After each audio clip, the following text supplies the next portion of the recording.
ज्ञानतिमिरान्धस्य ज्ञानञ्जनशलाकया चक्षुरुन्मीलितं येन तस्मै श्रीगुरुवे नमः।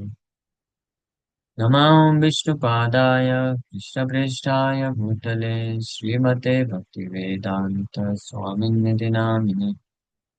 नमस्ते सारस्वतीदेवे गौरवाणी प्रचारिणे निर्विशेष शून्यवादी पाश्चात्यदेशतारिणे नित्यानंद नमस्तुभ्यं प्रेमानंदप्रदायिने कलो कल्मषनाशाय चानुवापते नमः। नमो महावदन्याय कृष्णप्रेमप्रदायते कृष्णाय कृष्णचैतन्य नामने गौरतुसे नमः। जय श्री कृष्ण चैतन्य प्रभु नित्यानंद श्री अद्वैत गदाधर श्रीवासादि गौर भक्तवृंद। हरे कृष्णा कृष्णा कृष्णा हरे हरे हरे राम राम राम हरे हरे। हरे कृष्णा। सबसे भक्तों का हार्दिक स्वागत है आज के भगवद गीता के चर्चा में। तो हम लोग चर्चा कर रहे हैं Shrimad Bhagavad Gita chapter second verse number 10। 9 number श्लोक तक चर्चा किए थे। अर्जुन जब फाइनली भगवान को समर्पण करके और अपना डिसीजन तो फिलहाल दे दिए कि हे ऋषिकेश हे गोविंद न युत्स इति गोविंदा गोविंदा आई शैल नॉट फाइट एवं उक्त्वा ऋषिकेशं गुणाकेश परन्तप न युत्स इति गोविंदम उक्त्वा तूष्णीं बभूवः। भगवान ऋषिकेश को इस प्रकार से बोल करके गुणाकेश जो कि परम तपा है गुणाकेश वो चुपचाप बैठ गए। तो इस श्लोक पे हम लोग चर्चा किए थे। और अब जो अगला श्लोक है संजय ही बोल रहे हैं अगला श्लोक। तमुवाच ऋषिकेश प्रहसन्निव भारत सेनयोरुभयोर्मध्ये विषीदन्तमिदं वचः। O descendant of Bharat, at that time Krishna is smiling in the midst of both the armies, he spoke the following words to the grief-stricken Arjuna. हे भरतवंशी भारत तमुवाच ऋषिकेश प्रहसन्निव भारत। जब अर्जुन इस प्रकार से कृष्ण को बोल करके पहले तो पूरा बहुत सारे तर्क दिए आर्गुमेंट दिए युद्ध क्यों नहीं करना है मुझे क्यों नहीं करना चाहता हूँ। और फिर जब खुद के तर्क वितर्क काम नहीं किए तो अर्जुन समझ गया कि इससे कुछ फायदा नहीं होने वाला है तो समर्पण करना चाहिए। तो समर्पण कर दिए और बोल दिए कि गोविंदा मैं युद्ध नहीं करूंगा और चुपचाप बैठ गए। जब भगवान देखे इस प्रकार से अर्जुन की स्थिति को तो उस समय भगवान कृष्ण प्रहसन व भारत स्माइल करते हुए दोनों सेनाओं के मध्य में स्थित भगवान कृष्ण अर्जुन के रथ में अर्जुन जो कि विषीदंतम और विषीदंतम मतलब अनटू द लैमेंटिंग वन वो अर्जुन जो कि शोकाकुल हो चुके हैं उनको भगवान स्माइल करते हुए इस प्रकार से बोलते हैं। क्या बोलते हैं वो अगला श्लोक से आएगा। यहाँ से वास्तविक रूप में भगवान जो है गीता का ज्ञान देना चालू करते हैं 11 नंबर श्लोक से। अभी तक भगवान कुछ बोले नहीं। वो सेकंड और थर्ड नंबर दूसरे और तीसरे नंबर श्लोक में भगवान ने बोला लेकिन ज्ञान नहीं दिए क्योंकि उस वक्त अर्जुन समर्पण नहीं किए थे। उस वक्त भगवान बस अपने फ्रेंडली तरीके से मित्रवत व्यवहार में इतना बोले कि अर्जुन ये सब गंदगी कहाँ से आई तुम्हारे अंदर तुम भरतवंशी हो। ये सब गंदगी तुम क्षत्रियों को शोभा नहीं देता है। छोड़ो ये सब गंदगी निकाल दो इस गंदगी को हृदय से। हृदय की केवल दुर्बलता मात्र है। उठो और फाइट करो बस इतना बोले भगवान इन अ फ्रेंडली मैनर मित्रवत ऐसे थोड़ा सा बोल दिया। लेकिन अर्जुन फिर भी तैयार नहीं हुए। वो वापस से दो कारण और दे दिए कि नहीं मैं ये करूंगा युद्ध। ये महानुभावान लोग खड़े हैं इनको कैसे मार सकता हूँ मैं। द्रोणाचार्य है भीष्म पितामह है ये महान महान लोग पूजनीय हैं। इनके ऊपर तो फूल बरसाना चाहिए। आप बोल रहे हो एरो चला ये क्या है। ऐसा नहीं हो सकता। तो ये सब बोल करके फिर भी कंफ्यूजन में थे कि लेकिन फिर भी मेरा क्षत्रिय धर्म है युद्ध करना चाहिए धर्म युद्ध है। तो समर्पण कर दिया। तब भगवान जो है बोलना चालू करते 11 नंबर श्लोक से गीता का प्रवचन चालू करेंगे। लेकिन उसके पहले इस श्लोक में कुछ बातें हैं। जब भगवान अर्जुन को ऐसी स्थिति में देखे तो भगवान स्माइल किए तमुवाच ऋषिकेश, और ऋषिकेश, ये लगातार कई श्लोकों में ऋषिकेश बोला गया, पिछले श्लोक में भी ऋषिकेश बोले। एवं उक्त्वा ऋषिकेशम, और इस श्लोक में भी तमुवाच ऋषिकेश, इस बात को सिग्निफाई करने के लिए, इस बात को महत्व देने के लिए संजय ये श्लोक बोल रहे हैं कि भगवान ऋषिकेश जो है अब अपने कमांड में ले रहे हैं अर्जुन को। और ऋषिकेश मतलब इंद्रियों के स्वामी। तो अर्जुन की इंद्रियां, स्पेशली मन, विशेष रूप से मन जो है, मन तो सबसे प्रमुख इंद्रिया है। इस विशेष रूप से जो मन रूपी इंद्रिया है, इसको भगवान कंट्रोल करेंगे पूरी तरीके से, अर्जुन को दिव्य ज्ञान प्रदान करके। तो इसलिए ऋषिकेश, तो अगर ये हमारे लिए बहुत महत्वपूर्ण है कि अगर हमारे जीवन में हम ये पाते हैं कि हम अपने मन और इंद्रियों को नियंत्रित नहीं कर पा रहे हैं, और उसके कारण हम भक्ति में आगे नहीं, हमारा जो धर्म है, जैसे अर्जुन का धर्म है कि युद्ध करना चाहिए था, वैसे हमारा धर्म क्या है, भक्त का धर्म है कि हम भगवान की सेवा करें, कैसी भी परिस्थिति हो जाए भगवान का नाम जप नहीं छूटना चाहिए। जो गुरु के आदेश है उसको हम पालन करें।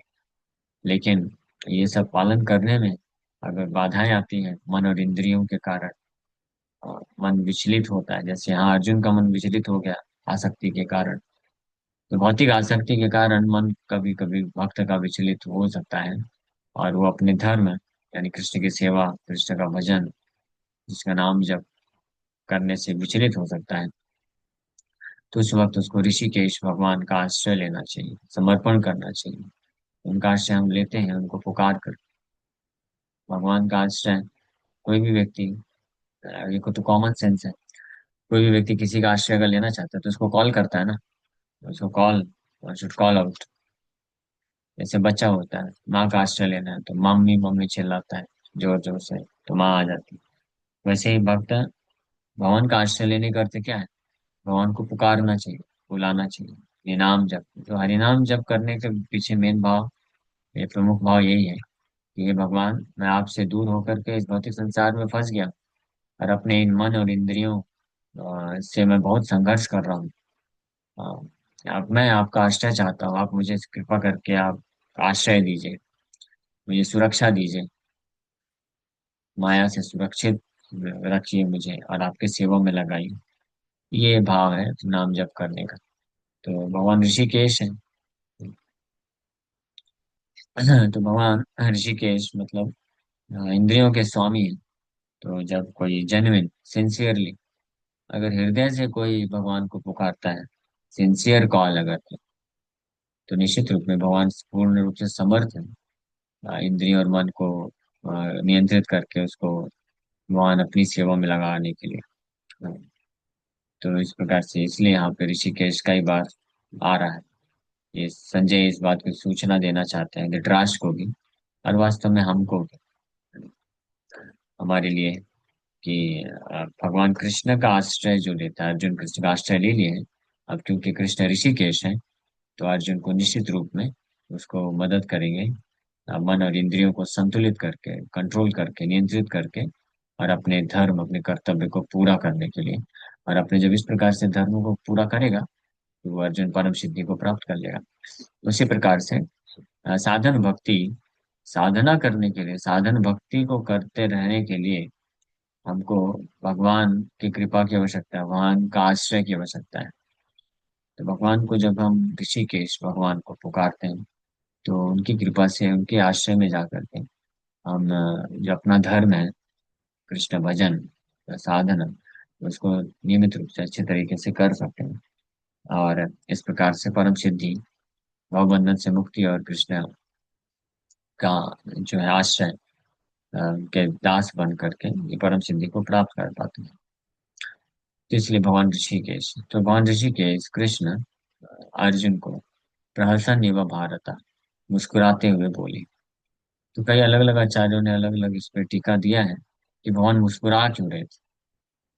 एक रीजन बताते हैं, भगवान मुस्कुरा रहे थे कि अभी तक अर्जुन जो है बड़े फ्रेंडली टॉक कर रहे थे, बड़े मित्रवत बातें कर रहे थे कृष्ण के साथ। लेकिन जब अर्जुन समझ गए कि ये फ्रेंडली टॉक से कुछ होने वाला नहीं है, मेरे को वास्तविक लाभ नहीं मिलेगा। मैं कितना भी ज्ञान भरी बातें कर लूं, इससे कोई लाभ नहीं है। अब मुझे कृष्ण का आश्रय लेना चाहिए, तो कृष्ण को समर्पण कर दिए और अपने आप को मित्र ना बना करके आप अपने आप को शिष्य घोषित कर दिए।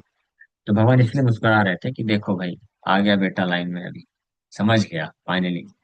समझ में आ गया कि भले मैं इसका मित्र बना, लेकिन वास्तव में मैं परम भगवान, आदि गुरु। तो ये समझ गया है और समर्पण ले लिया है। तो अब मुझे इसको ज्ञान देना चाहिए। तो ये जो है भाव भगवान का, कि अब अर्जुन मुझे फाइनली समर्पण कर दिया है, इसलिए मुझे इसको ज्ञान देना चाहिए। तो इसलिए भगवान मुस्कुरा रहे हैं। ये प्रसन्नता का सूचक है, प्रहसन हुआ भारत। कि भगवान प्रसन्न है कि फाइनली मेरा मित्र अब अपनी जो है परिस्थिति है समझ गया है, और इससे बचने के उपाय को भी जान गया है, और मुझ परम भगवान को समर्पण कर दिया है। तो इसलिए भगवान प्रसन्न है अर्जुन के एटीट्यूड को देख करके, कि अर्जुन कितना अच्छा भाव है कि अब ये मुझे फाइनली समर्पण कर रहा है, मेरे से हेल्प लेना चाहता है, इसलिए प्रसन्न है। और दूसरा प्रसन्न है भगवान, कि अब भगवान जो है का अब निश्चिंत है कि चूंकि इसने मुझे समर्पण कर दिया है, तो अब मैं इसको जैसा उपदेश दूंगा, तो उस उपदेश को प्राप्त करके ये माया से मुक्त हो जाएगा। हाँ, अब मेरा जो भक्त है, मेरा जो मित्र है, क्योंकि अर्जुन भगवान को बहुत प्रिय है, तो भगवान को भी उनके जो भक्त होते हैं, उनके दास होते हैं, तो उनके कष्ट भगवान नहीं देख सकते। भगवान को बहुत दुख होता है। लेकिन जब कोई उनका ऐसा भक्त या दास उनको समर्पण कर देता है, तो भगवान निश्चिंत हो जाते हैं, वाह, अब अच्छा है, मेरा आश्रय ले लिया है, तो अब मैं इसको निकाल दूंगा।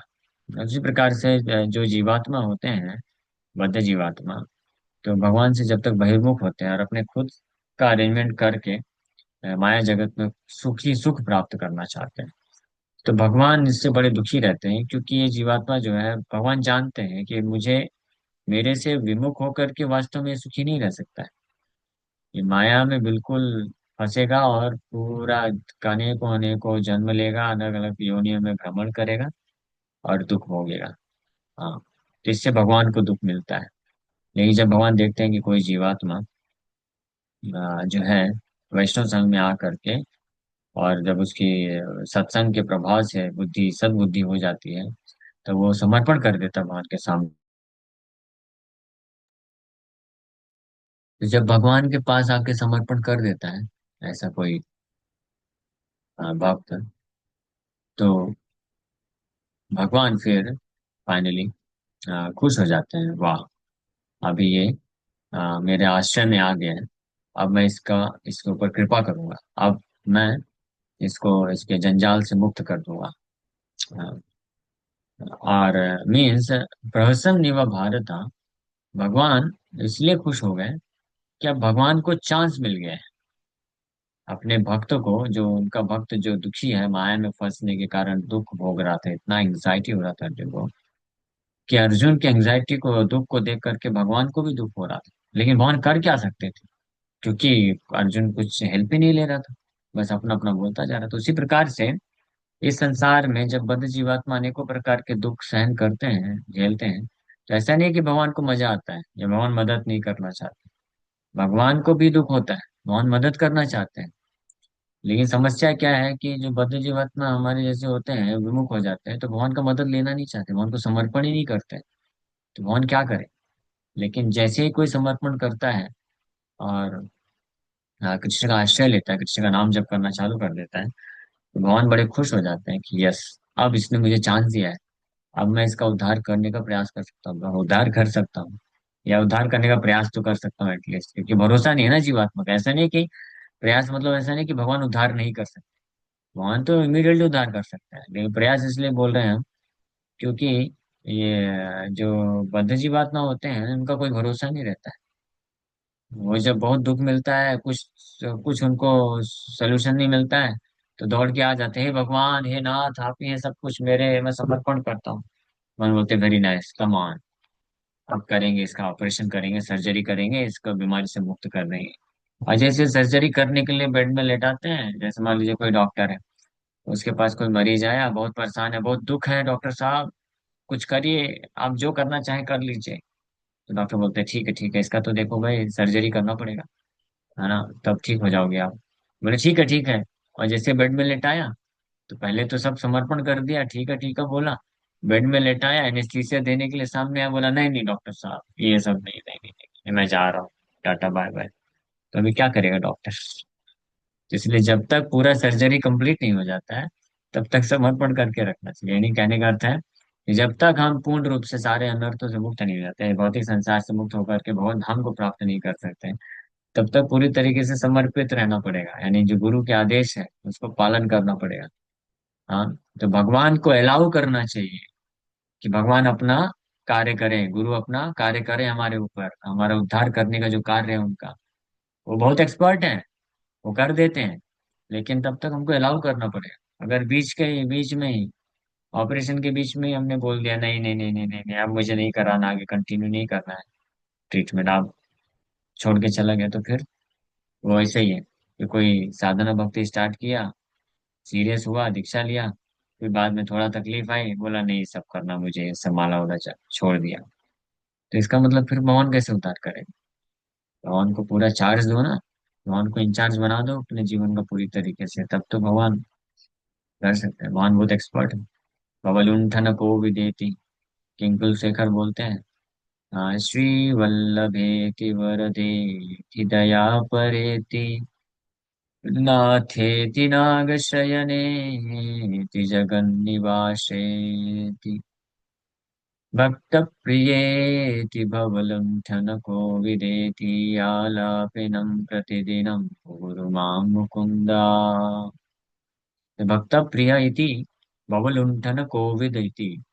भवलुंठन कोविद इति मतलब he is very expert in delivering the conditioned soul from this material existence। भौतिक भव बंधन से मुक्त करने के लिए भगवान बहुत एक्सपर्ट है। लेकिन वो चांस हमको देना चाहिए भगवान। ठीक है, तो इसलिए भगवान प्रसन्न है यहाँ पे अभी अर्जुन से, कि अर्जुन ने चांस दे दिया भगवान को। भगवान, हाँ, दीन बंधु हैं आप, दीन बंधु। कृष्ण दीन बंधु है ना, हम सब दीन है, पतित है। कृष्ण दीन बंधु है, हे दीन बंधु, दीन बंधु, दीनानाथ, दीनहीन के बंधु हैं आप, नाथ है, स्वामी है। दीन बंधु दीनानाथ, मेरी डोरी तेरे हाथ, कि मैं अपने जीवन की डोर अब आपके हाथ में दे रहा हूँ। आप दीन बंधु हैं, दीनानाथ है, आप चलाइए। ओके, इस श्लोक पे कल हम लोग और चर्चा करेंगे। Thank you very much. Hare Krishna. किसी का कोई प्रश्न है क्या? यस।